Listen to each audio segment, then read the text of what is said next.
Ladies and gentlemen, good day and welcome to Bharat Petroleum Corporation Limited Q2 FY24 results conference call hosted by Antique Stock Broking. As a reminder, all participant lines will be in the listen-only mode, and there will be an opportunity for you to ask questions after the presentation concludes. Should you need assistance during the conference call, please signal an operator by pressing star then 0 on your touch-tone phone. Please note that the conference is being recorded. I now hand the conference over to Mr. Varadarajan Sivasankaran from Antique Stock Broking. Thank you and over to you, sir. Yeah, thank you, Akshay. Good afternoon, everyone. It's my pleasure to welcome all the participants as well as the management of BPCL to this results conference call. From the management side, we have Mr. V.R.K. Gupta, Director of Finance, Mr. Pankaj Kumar, ED Corporate Finance, Mr. Srividya, CGM Corporate Treasury, and Mr. Rahul Agrawal, Senior Manager, Pricing and Insurance. We would request Mr. Gupta to give a short brief on the results, and then we can move on to the Q&A. I would like to hand over the call to Mr. Gupta now. Yeah, thank you, Mr. Varadarajan. On behalf of the BPCL team, I welcome you all to this post-Q2 result con call. Before we begin, I would like to mention that some of the statements that we will be making during this con call are based on our assessments of the matter, and we believe that these statements are reasonable. However, their nature involves number of risks and uncertainties that may lead to different results. Since this is a quarterly result review, please restrict your questions to the Q2 results. I now request our Director of Finance, Mr. V.R.K. Gupta, who is leading the BPCL team for this call, to make his opening remarks. Thank you, and over to you, sir. Good afternoon, everyone. Welcome. Hope you are able to go through our results for the quarter gone by. Before talking through the BPCL results, let me touch upon the macroeconomic factors.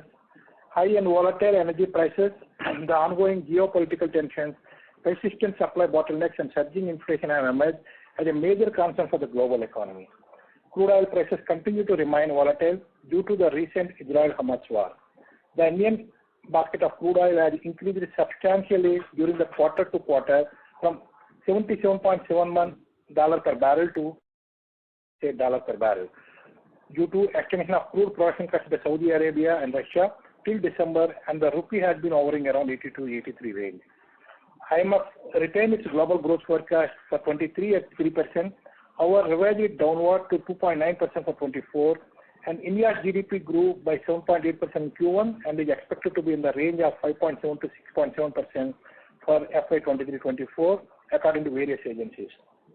Moving to BPCL performance, our refineries have continued their stellar performance on both physical and financial parameters during this quarter. Bina Refinery went for a planned shutdown in the month of July. However, we were able to maintain the throughput for all three refineries put together at 9.35 MMT for the quarter, which is at 105% of the nameplate capacity, even one refinery has gone shut down. Distillate yield was at 84.06% during the quarter, again at 85.73% in the same quarter last year, due to shutdown at Bina Refinery. Percentage of high sulfur crude processing in refineries, it was 75% during the quarter, again at 73% in the same quarter last year. The capacity utilization for PDPP plant at Kochi Refinery was around 73% during the quarter. Kochi Refinery processed 2 new grades of crude, taking the total crude basket to 108 grades.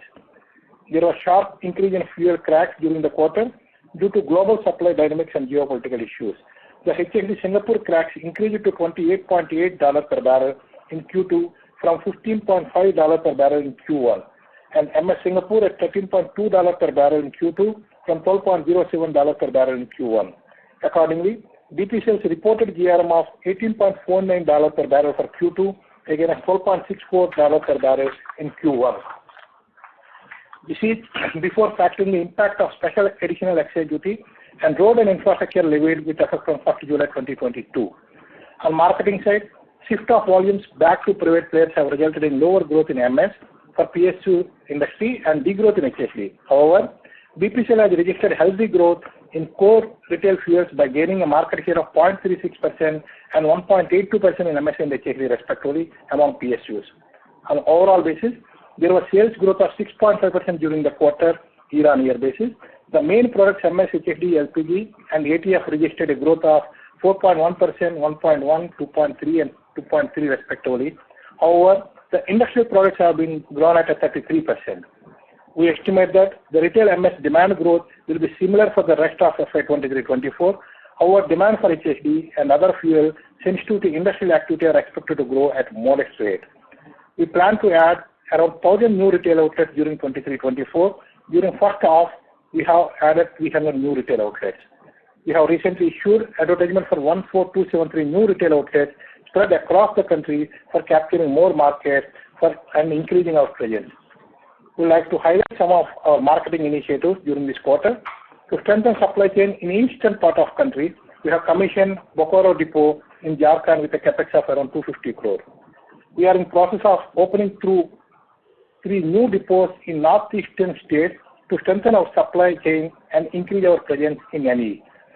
KSPPL LPG pipeline from Kochi refinery to Palakkad terminal with a length of 150 km was successfully commissioned. Our co-branded SBI credit card has reached to a customer base of 2.9 million card holders.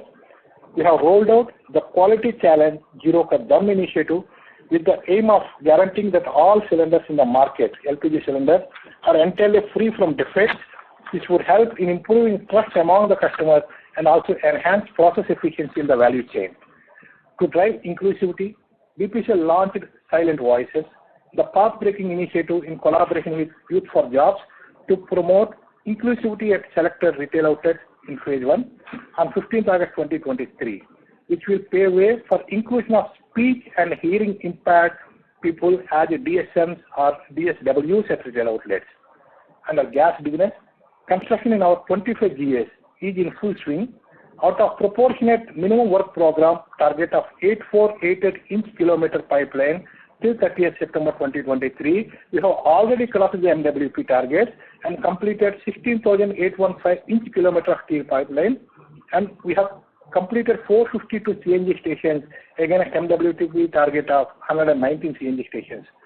In our geographical area, where we got authorization under various CGD bid rounds. However, we are lagging on PNG connection.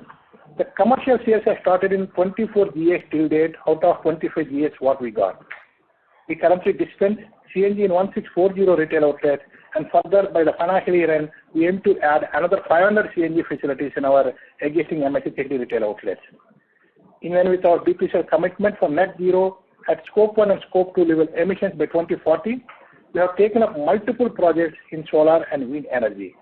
During the quarter, 18 megawatt solar plant at Bina refinery was commissioned. As on date, we have total installed renewable energy capacity of around 64 megawatt, and we have projects in progress for about 190 megawatt with an estimated capex of around 1,400 crore in various locations across the country. And our aim is to reach 1 gigawatt in the short term. We are also in process of setting up a green hydrogen production unit and refueling station at Kochi to supply green hydrogen to buses. We also have plans to put up around 26 CBG plants in the short term. We have approached various municipal authorities for the same. As briefed in the previous Concall, our board has approved a downstream petrochemical complex and refinery expansion project at Bina refinery with a capital outlay of 49,000 crores. We are pleased to inform you that Honorable Prime Minister on September 14 laid the foundation stone for this project. As part of our brand promotion activities, we have brought on board cricketing legend and current head coach of the Indian cricket team, Mr. Rahul Dravid, as the dynamic new face of our BPCL brand. Rahul Dravid, fondly known as Mr. Dependable, is not only a cricket legend, but also a symbol of dedication and honesty. BPCL as a brand defined honesty and dependability as its core virtues, qualities that are essential to succeed in cricket, in business, and society in general. Finally, let me brief on the financial performance. We have achieved highest ever profit after tax for half year at 19,052 crores. For quarter 2, the revenue from operations stood at 1,16,595 crore. The profit after tax stood at 8,501 crore, mainly due to better crude mix coupled with higher refining cracks. The negative buffer of LPG as on 31st March 2023, about 849 crore has been recovered fully, and the current buffer is positive. We have a capex target of around 10,000 crore for the full year. We have achieved already 5,191 crore capex during first half year. Our gross borrowings as on 30th September stood at 22,568 crore as compared to 27,939 crore as on 30th June 2023. Sequentially, quarter on quarter, there is a reduction of around 5,000 crore of borrowings. Also, we have cash and cash equivalents of 5,028 crore and bank balances of around 11,000 crore and other investments including oil bonds, we have around 6,179 crore. Our consolidated gross borrowings stood at 47,520 crore as on 30th September. The debt equity ratio as of 30th September 2023 is 0.032 as compared to 0.45 as of 30th June 2023 on gross borrowing basis. Our standalone net worth as on 30th September has increased to 70,328 crore with a book value per share as of 30th September is 324 rupees. The earning per share for the half year was 89.47. I now invite for questions and for any clarification. Thank you. Thank you very much. We will now begin the question and answer session. Anyone who wishes to ask a question may press star and one on their touchtone telephone. If you wish to remove yourself from the question queue, you may press star and two. Participants are requested to use handset while asking a question. Ladies and gentlemen, we'll wait for a moment while the question queue assembles.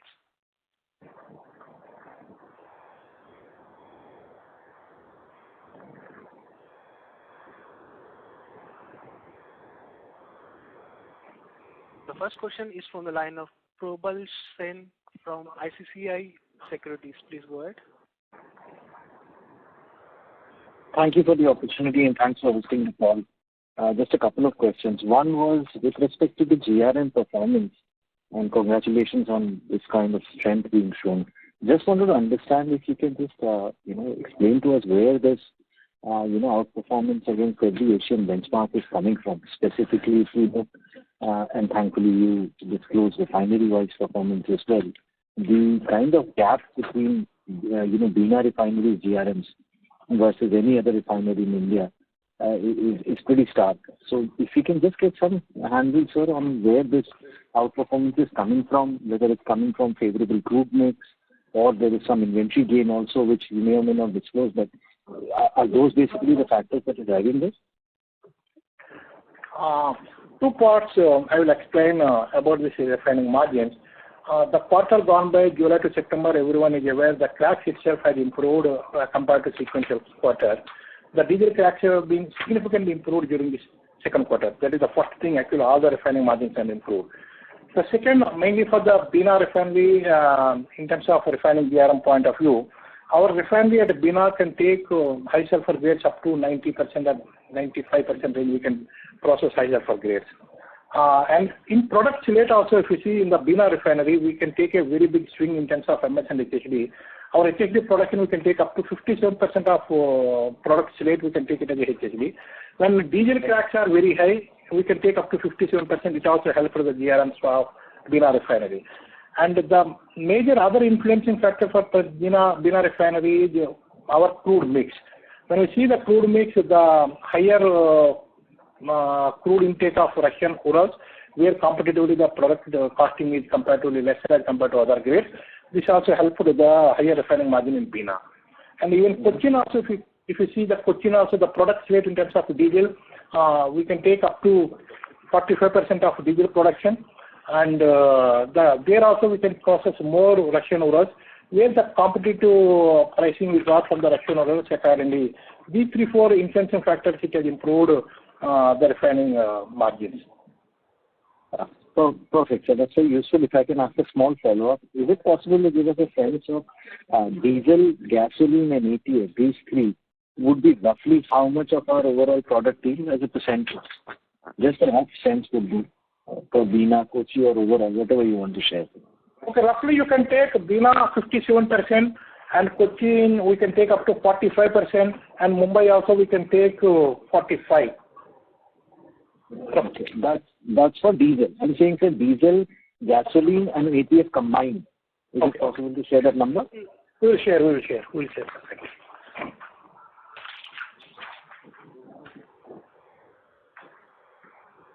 Thank you.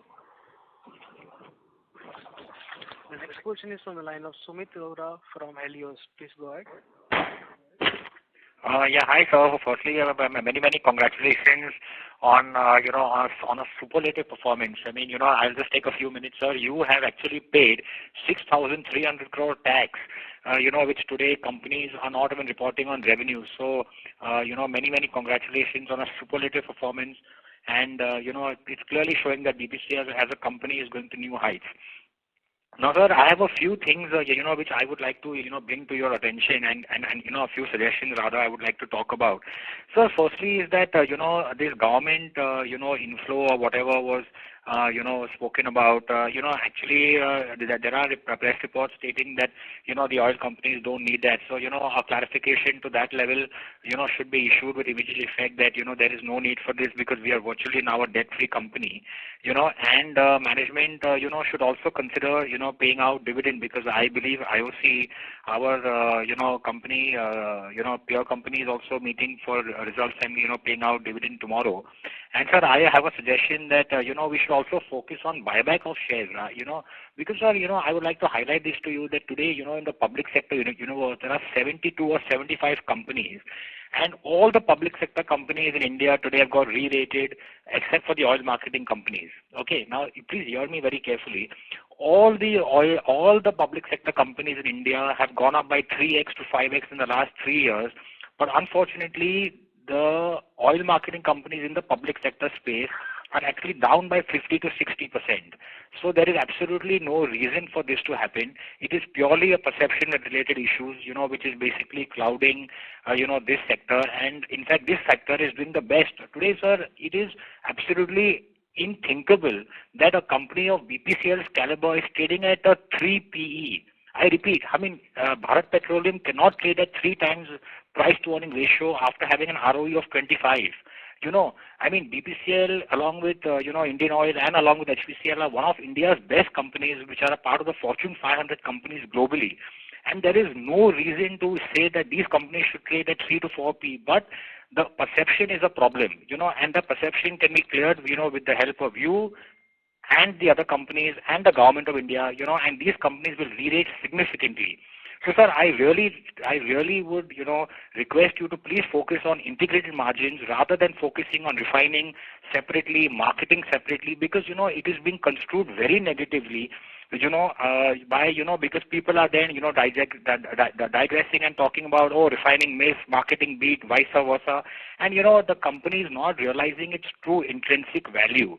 So my humble suggestion, to the management of, a Fortune 500 company along with the government is please focus on integrated margins. Please focus on, creating wealth for shareholders in terms of liberal dividends and buyback, because, we have been a good corporate citizen. We have saved the country when, at times were tough, but we should also focus on the investors. And I sincerely wish you all the best. You have done an exemplary job. And I do not have any more questions to tell you, but only few suggestions that investors should truly recognize the true value of this company, because today this company is owned by the government. So if this company re-rates, it benefits the people of India, So I humbly suggest that, please consider a buyback of shares with immediate effect and liberal dividend payouts. And please, sir, focus on integrated margins because it will do a world of good to you. I wish you all the best. Good luck and God bless you, sir. Thank you for all your suggestions. We have noted down. Thank you. Thank you. The next question is from the line of Mayank Maheshwari from Morgan Stanley. Please go ahead. Yeah. Hi, sir. Firstly, thank you for doing the call. Couple of questions from my end. I'll just start with a bit on the capital allocation side. If you can kind of give us a bit of a big picture view around how are you thinking over the next 3 years in terms of total capital deployment. You talked about the petrochemical complex. You talked about the new energy side. Can you just give us a sense of how we will be deploying the capex over the next 3 years and what kind of returns are you kind of expecting out of that? Thank you. You may be aware in our earlier Concall also, even in the AGM also, we have announced certain various major projects. Our capital outlay for the next 5 years, we have worked out around 1,50,000 crore. The major chunk of this capital outlay will go for refinery and petrochemicals, around 49,000 crore already. We have announced one petrochemical complex at Bina. And around 26,000 crore it will go for exploration and production. Already there are 2 blocks we have in Brazil and Mozambique. Already there are certain commitments. it requires around 26,000 crore. And marketing infrastructure and pipelines, we have planned around 25,000 crore for next 5 years. And for the CGDs where we have got to around 25 GAs, where the capital outlay requirement is around 26,000 crore. And we are planning around a minimum 2 gigawatt of renewables where the capital outlay we have allocated at 12,000 crore. And other mainly for equity investment where JV companies and various ROIs we have to take for pipelines around 13,000 crore. We are going to spend around 150,000 crore. Already we have announced major projects in the next 5 years. This is only the projects what we have announced in terms of the net zero ambitions where we want to reach by 2040, we want to become a net zero. There we have assessed what is the total carbon emissions as of date. The carbon emissions will be around 10 million metric ton currently, and with the new project it will go up to around 16 million metric ton.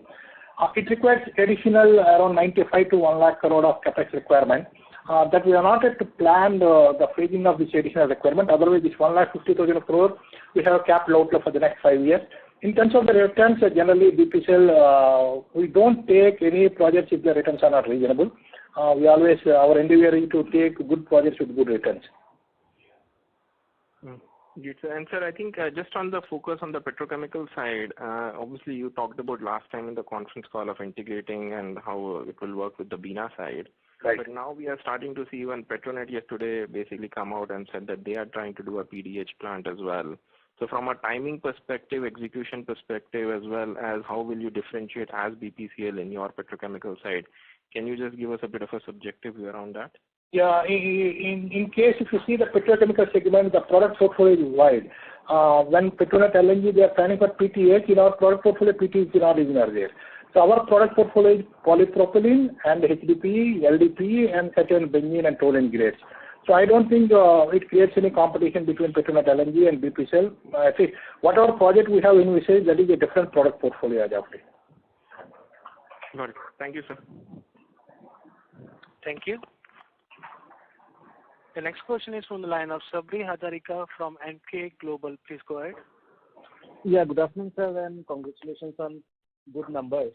So I have 3 questions. The first one is on your balance sheet. Your, I think your creditors as well as other current liabilities both have gone up significantly, which has led to this cash generation. So any specific reason behind that? Anything like any one-offs, or do you think it is sustainable? Generally, creditors always, when you compare it to March 23 and September 23, there is one major element called excise duty. For March 23, the excise duty we paid before 31st March, whereas for September, we have at least 3-4 days time to make the payment. The payment will happen in October. That is very year-end and quarterly. If you see, always there is a gap of around 7,000 crore excise duty liability. That is one reason major variation. And the creditors, it all depends on what inventories we have procured.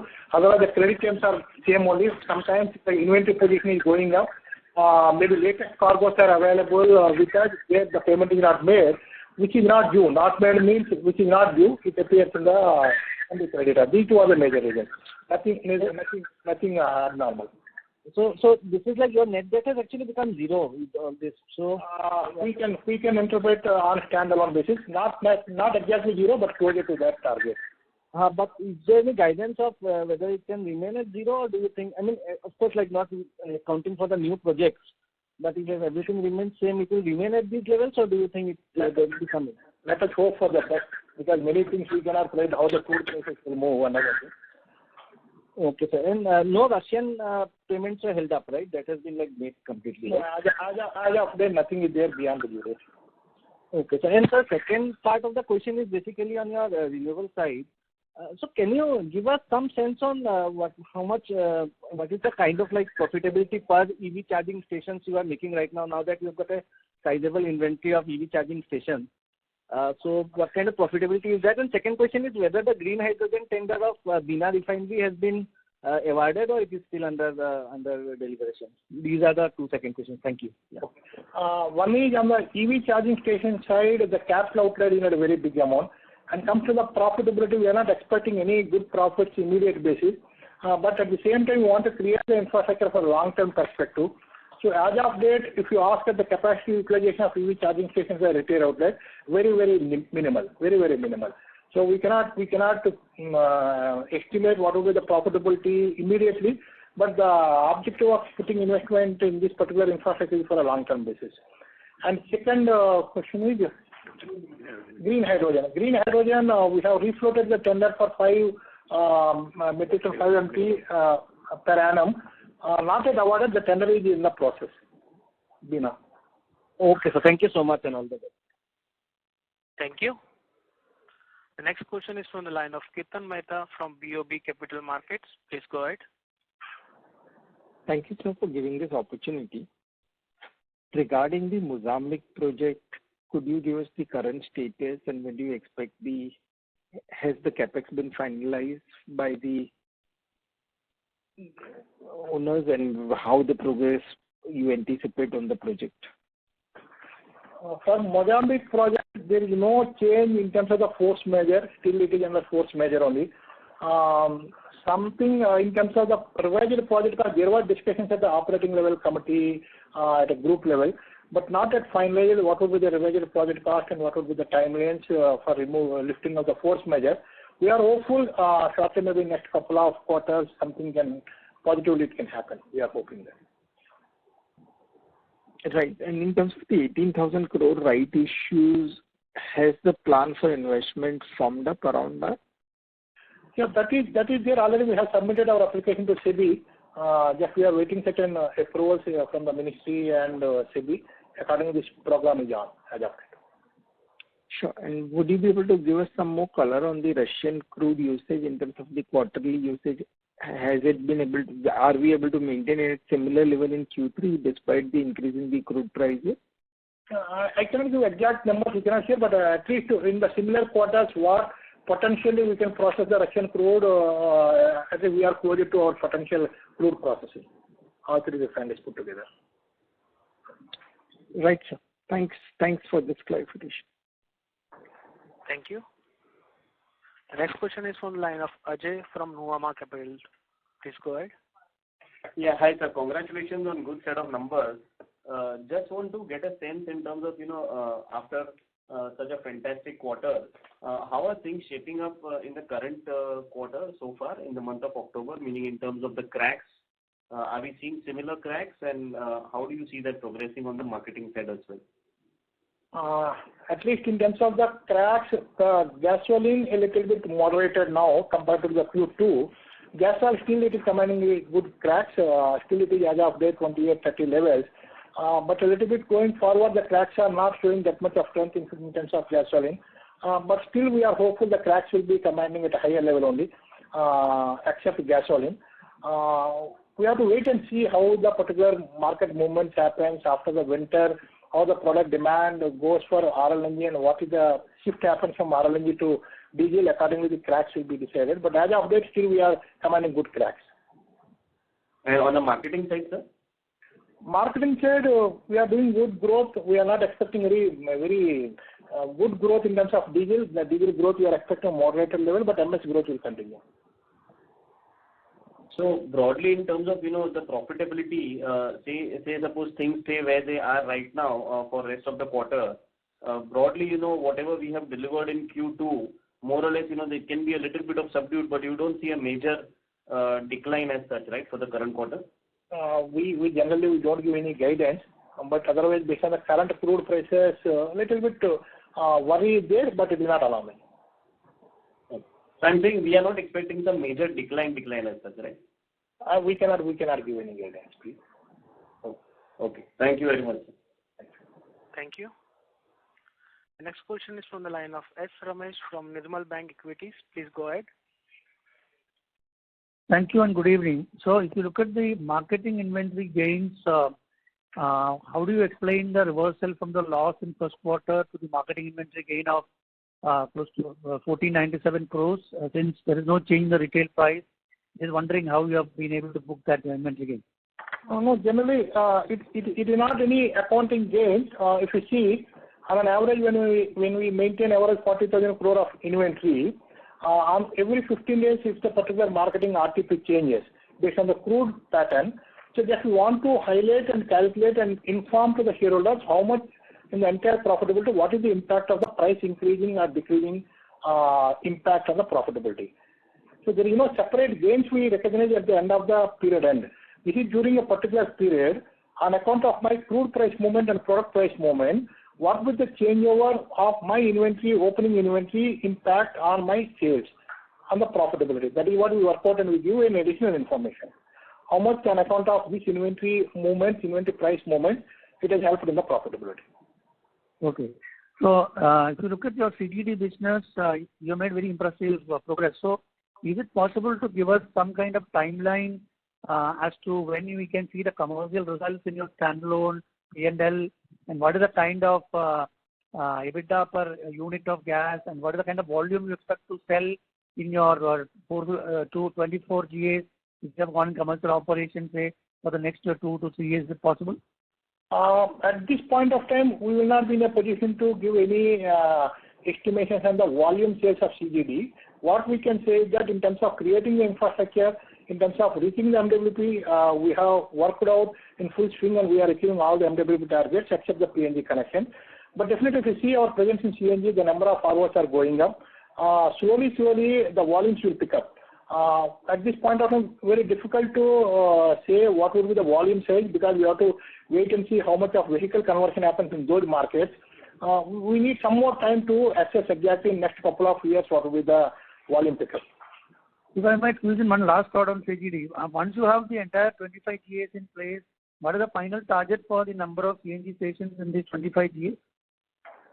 How the ready number for the current year, we will share. Full CGD full. Yeah, if you can. Thank you very much, sir. Thank you. Have a good day. Thank you. The next question is from the line of Chinmay from Canada HSBC Life Insurance. Please go ahead. Yeah, thank you for taking my question.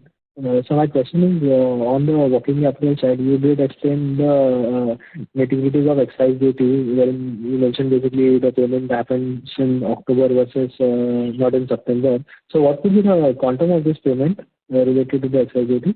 Generally, every month we pay around 7,000, around 7,000, 7.2, 7.3, around. Depends on the refinery throughput on the particular month. Around 7,000 crores. Okay.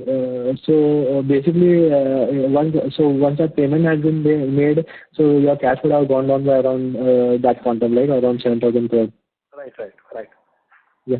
So if I also look at the balance sheet, so basically there is stock movement in two of the current liability side, and one would partially be attributed to the 7,000 crore which you mentioned, that is maybe sitting in the other current liabilities. But even other tax liabilities net is around 4,400 crore odd, which was almost zero as of March 23. So can you help us understand this? The tax liabilities, these are different tax liabilities you are referring, I think. Yeah, but it was zero as of 31st March 2023. That is direct tax. That is income tax.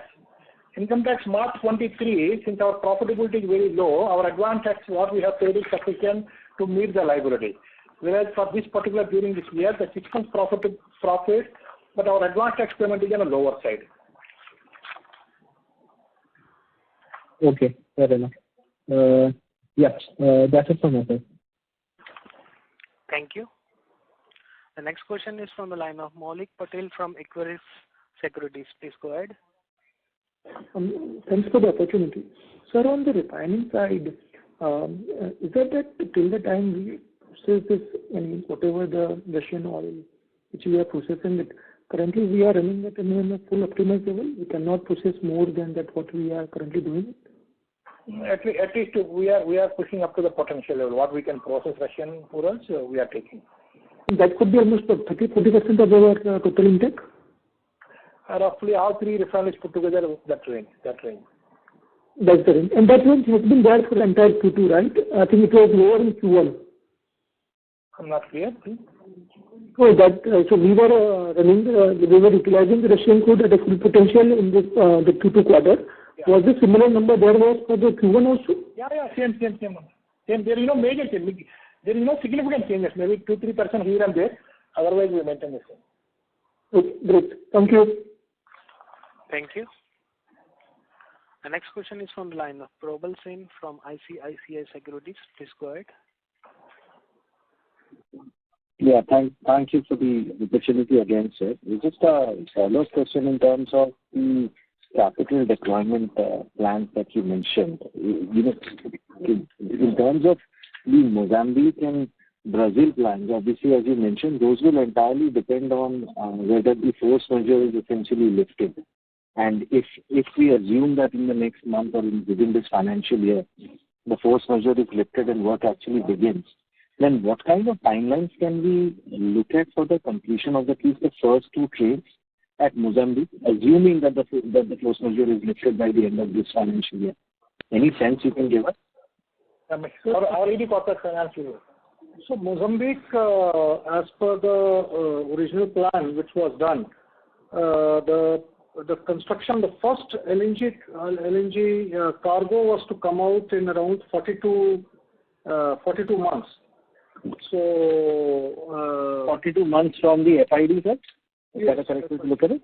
So yes, that's right. So therefore, what's happening is now, of course, we will have to reassess. Some of the pre-construction work was carried out before the force majeure was announced. So once the force majeure is lifted, around that time the operator and the consortium will reassess their plans and would actually reassess the time for the first cargo. But this is the timeline which I am indicating is at the time of taking of the FID. So around a similar time is what we can expect. Got it. Sir, one more thing is that given the disruptions that have happened and the delays that have happened, we read some reports that some of the subcontractors have been asking for a significant increase in the associated costs. And therefore, do you expect any major escalation in the overall project cost versus what the consortium had estimated maybe 2 years ago? Is that a fair way to look at it? So as of now, the contracts with the EPC, EPCI contractors are preserved insofar as the contractual commitment is concerned. But yes, there is a possibility, strong possibility of reviewing the pricing or the commercial terms, and therefore a price review would definitely be forming part of the entire review. It would also be encompassing in what phase and in what manner do we want to carry it forward. So it will be a holistic review which will happen at the time of uplifting of the force majeure. Obviously, the commercials also would be a consideration in that regard.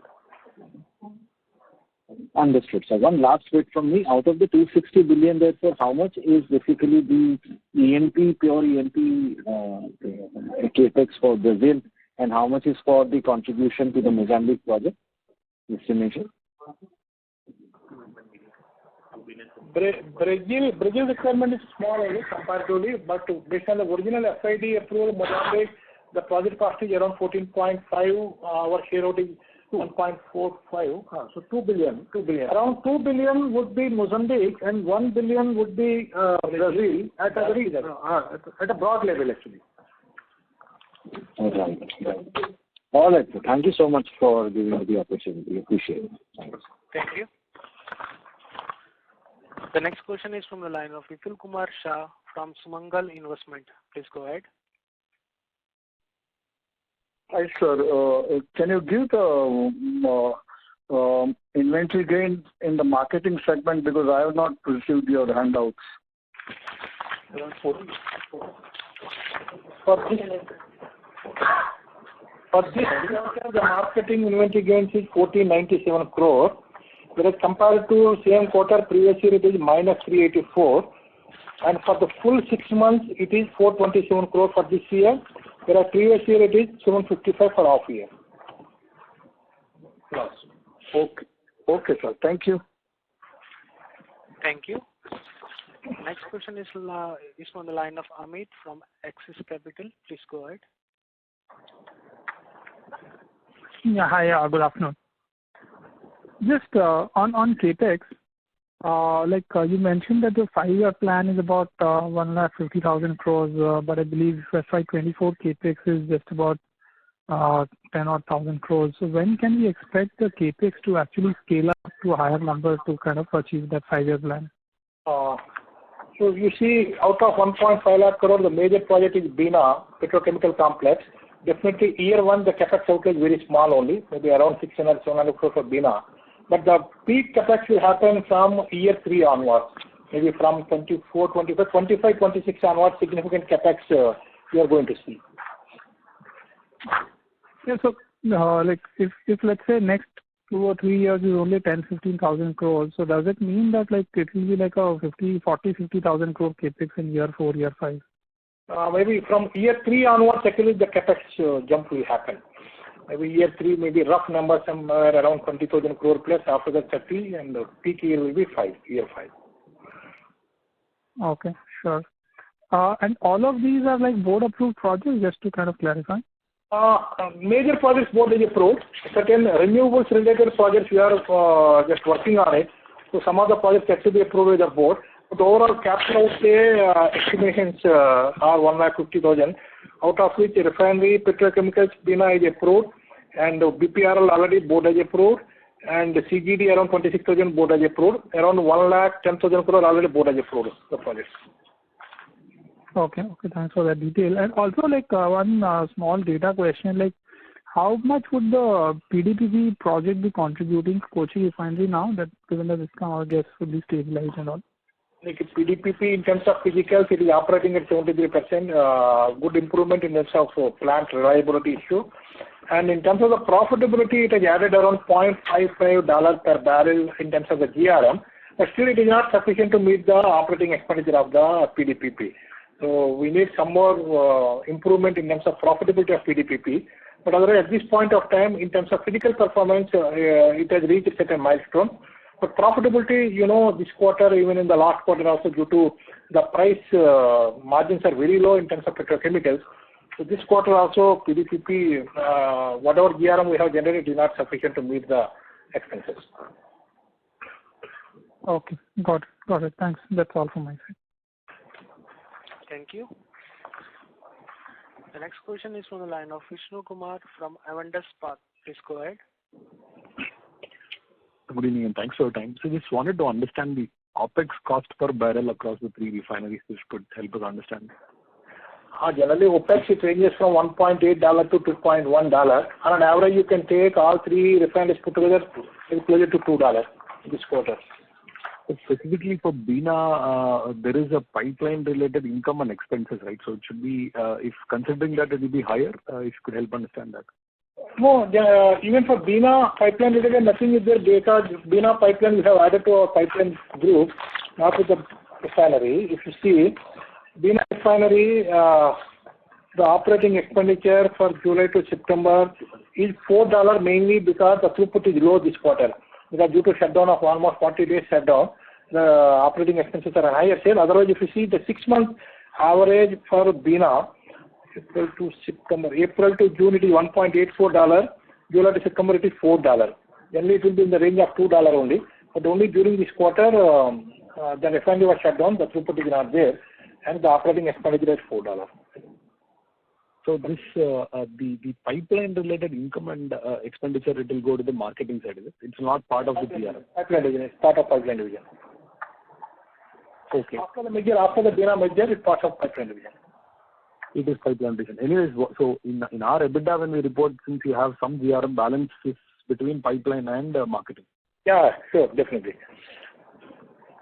Understood, sir. And this 22,000 crores debt number, if you could, sir, help us understand where this number in terms of different entities, where exactly these numbers are sitting, that will be a little helpful. So 22,000 crore is in standalone only. When we talk about group borrowings at consolidated, it is 48,000 crore. The major borrowings of around 24,000 crore is for BPRL, one of our subsidiary. There, the entire investments are in exploration blocks, mainly for Mozambique and Brazil. So the total borrowings at BPRL level is around 25,000 crore. Standalone is 22, BPRL is 25. These two are the major borrowings. Of the other 8,000, which is India's adjustment, is also sitting only in the standalone. Yeah, that is only ROI liability. It's only a ROI liability. the next couple of years, if would you think the capex and I mean I know EBITDA is a volatile number, but at least your estimates you're going to match your cash flows and capex, or how should we look at it? Well, cash flow will not match with the capex number definitely, but we have to take certain leverage. But reasonable leverage, we definitely have to take more borrowings when the capex is peaking at year 3, year 4. There we have certain plans of taking borrowings. But at least based on our understanding of cash flow and maintaining reasonable debt equity levels, we can complete these projects.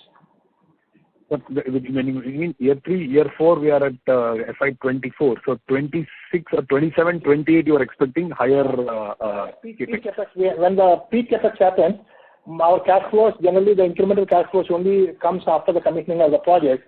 But during that interim period, definitely our cash flow will be at a normal level, whereas our capex numbers are very high level.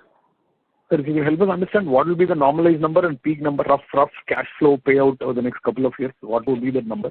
We cannot give any guidance on the normal numbers because everything depends on your crude prices, margins, cracks. Many things are influencing on these numbers. We don't provide any guidance. Got it, sir. Thank you and all the best. Thank you. The next question is from the line of Nitin Tiwari from Phillip Capital. Please go ahead. Hi there, good evening. Thanks for the opportunity. Sir, my question is related to the green hydrogen project that you mentioned that you'll be putting up 5 MMT of the capacity. So is that capacity for internal consumption or there would also be a commercial distribution of this hydrogen? Related to that, what's our current hydrogen consumption? There are 2 projects we are taking up for hydrogen. One is at Bina Refinery 5 megawatt. That is purely for our internal consumption. One more plant we want to have at Cochin International Airport. That is for public purpose where we can refuel the buses, certain buses. That is a very small plant where refueling can happen. So the Kochi plant is a very small plant. You're saying the 5 MMT plant you mentioned, the green hydrogen plant is for internal consumption. Internal consumption, right. So what's our hydrogen consumption across 3 refineries right now? We will share separately. Sure, sir. And sir, a clarificatory question. You mentioned that your current carbon emission is about 10 million tons, right? Which will go up to 16 million tons with the new projects. So the investment that you mentioned to mitigate this was 1 lakh crores. Is that the right number that that is just ballpark number. We have to yet to finalize the projects and we have to assess the project cost. But otherwise, roughly this is the range we have to. So sir, the capex that we have planned, the 1,50,000 crore capex, does that not build in at least for the new projects a concomitant sort of carbon mitigation cost as well? Because these are the new projects you'll be putting ahead and coming up in future. So might as well build in the carbon mitigation cost as well and then assess the project. We have factored around 12,000 crore for the carbon mitigation renewable projects in the 1,50,000 crore. But all other projects we said our target is by 2040 we want to make it net zero. So still we have time so that we can allocate certain funds subsequently after 3-4 years. Not now. Right. And lastly, sir, in terms of refining capacity, are we going to look at any expansion of refining capacity going ahead from here, or will we be operating at these levels? Because I'm talking and I'm asking this question in the perspective of the carbon mitigation and the green measures that often being spoken about. So do you foresee that that this refining capacity would be sufficient to meet our requirement for petroleum products, or do you foresee a need for expansion of refining capacity as well going on? So one of our projects already been a petrochemical complex includes a little bit increase of refining capacity. So there our refining capacity we are taking from 7.8 MMT to almost 11.2 or 11.3. So there a little bit refining additional capacity will come from Bina. In other refineries, as of date, we are not planning any expansion at this point of time. We are working towards because we have a little bit deficit in terms of marketing requirement and refinery throughput at this point of time. So we are working on it. How do we bridge this gap between our refining capacity and market requirements? We are not yet finalized anything. Sure, sir. Thanks. That's all from me. Thank you. The next question is from the line of Saket Kapoor from Kapoor & Co. Please go ahead. Yeah. Namaskar, sir, and thank you for the opportunity. Am I audible, sir? Yeah, you're audible. Yeah. Yes. So firstly, regarding the advanced tax part, I missed your comment, sir. We had made a higher tax payment in the cash flow. So what should we take into account? What were you referring to? If you could repeat, sir. We made and the balance sheet, the current tax liabilities March 23 to 0, whereas September 23 we are showing as a 4,300 crore. Just I am explaining why this difference. In March 23, if you see 22-23, the profitability, if you see the profits are very low. So there the tax liability almost we have settled with the advance tax payout, whereas current year the advance tax payment is lesser than our tax obligations as of 30th September. That is the reason it has created a current tax liability in the balance sheet. Okay. So when we take this 1,848 crore under the cash flow as direct tax paid, this amount is pertaining to our income pertaining to for this year only, or does it contain any prior period item also? 22-23 year whatever tax liability, those tax liabilities we have settled against advance tax almost. That is the reason there is no current tax liability. So this amount is 45% of what the liability has to be. As on 15 September, we need to clear 45% of the liability. Tax liability. Whereas we have not cleared full advance tax liability, we have to wait and see full year, then accordingly we will settle the full tax liability. Okay, sir. And for the capex part, sir, we are also setting up, I think so, oxy alcohol plant. What is the update on the same, sir, and how much capex is being involved for the same? There is no such oxo alcohol new plant. Already in the PDPP complex, there is a plant. We have two segments. One is acrylates and oxo alcohol. Both the plants are there. We don't have any plan of putting up a new plant for oxo alcohol separately. Okay, so no, sir, currently we are selling, I think, so the PP raw material to some of the oxy alcohol players. So are we directly competing? Are we competing against now with the end product also? That will be from our side. No, we have a plan, but the feed availability is much more than the plant requirement. That is the reason we are selling into the market that PP. So we are not planning any new plants for oxo alcohols. Okay, sir. And lastly, sir, to the as the other investment people have also mentioned about the distribution of the profits to the investing community. So taking into account what the first half we have reported numbers, is it in the likelihood that we will adhere to the DIPAM policy of distributing cash to your investors either in the form of a buyback or dividend payout, or is the right issue coming up is counterproductive to that view? How should one read into these profitabilities and your right issue and the DIPAM policy? How should we align all these factors, sir? I can brief about the BPCL. Even if you see in the last couple of years, we have always distributed dividend as a percentage of profit with good reasonable numbers. And our endeavor always to comply with our DIPAM guidelines and as well as our own internal dividend distribution policy. It's only a timing, what time we distribute the dividend, and generally we give a good amount as interim and balance amount as final. As a practice, we give good amount, reasonable amounts of dividend and distribution. Sir. But for tax incidence purpose, if we are coming up with dividend payout and then coming up with rights issue, how do these two things gel up, sir? If you declare dividend on the tax recipient fund, we as investors will be paying tax on the same, and then you come up with a right issue, you participate again with the amount. So why incurring it in a by not a tax neutral exercise being done? If you have proposed a right issue, how do dividend payout work, sir? That is my point was. We have taken your suggestions. Accordingly, appropriate time will come out. Fine. Thank you for this opportunity, sir, and all the best to the team. And we hope for the continuity of these calls, sir. These are very helpful for investing. Thank you. Thank you. The next question is from the line of Varatharajan Sivashankaran from Antique Stock Broking. Please go ahead. Yes, sir. Just a question on this LPG surplus we are carrying in the suspension account. Is there any discussion around that? Is there a possibility that this can be set off again under recovery on petroleum diesel which we had in FY23? No such discussion. No such discussion. The practice is continuing what is being done in earlier years. Okay. Thank you. Okay.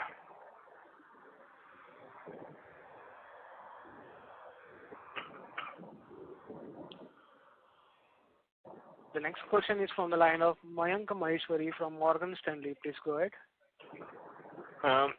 Thank you. Sir, so just a follow-up question here. I just want to check when you were talking about the carbon investments.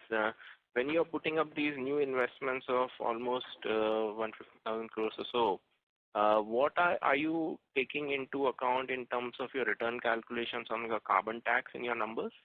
Is there a rough range that you can kind of help us with? We are not taking any carbon tax numbers in the returns calculation.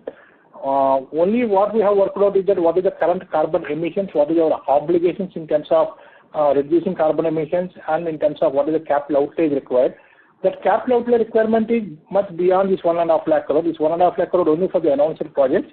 For carbon emissions of around 15 or 16 MMT carbon emissions, we need additional capital outlay of maybe 95 to 1 lakh crore. So we are not factoring any carbon tax in our existing projects. Got it. Clear. Thank you. Thank you. The next question is from the line of Amit Rustagi from UBS. Please go ahead. Sir, good afternoon, and thanks for giving me the opportunity. Sir, as per some market commentaries, GAIL was considering to merge some of their city gas assets with IGL, where BPCL is also one of the shareholders and a joint venture partner. So do you think that this kind of moves are possible, and are you also considering to merge some of your city gas distribution companies with the larger players to monetize them? If we are not forcing any such need at this point of time. So there is no proposal similar to this kind of merger with IGL or No. Okay, sir, got it. And the second question relates to the current spreads with respect to the crude. So which are the most opportunistic crudes we see as of now? Because in the last 1 year there is significant change in the discounts on the crude which are available to the Indian refineries. So which crude, as per you, is the most profitable as of now, right now? You see, today we are almost processing around 108 grades of crude. It all depends on what pricing we offer when we go to the market and purchase. So every crude is important, every crude gives value. Only thing at the particular point of month, in case which crude gives more commercial offers, then accordingly we take the decision in the process. Otherwise, our refineries can take almost 108 grades of crude. So every month we go to the market for any spot requirement. We assess which grades or which suppliers can give more commercial offers, then accordingly we decide. Okay, but you will agree that the discounts have come down from the previous levels? It depends. Market, sometimes it gives more discounts, sometimes it gives lesser discounts, but directionally, yes, what you are observing is right. Okay, great, sir. Sir, thanks for this, and wish you all the best and a happy Diwali to entire team. Thank you. Thank you. Ladies and gentlemen, as there are no further questions, on behalf of Antique Stock Broking, that concludes this conference. Thank you for joining us, and you may now disconnect your lines.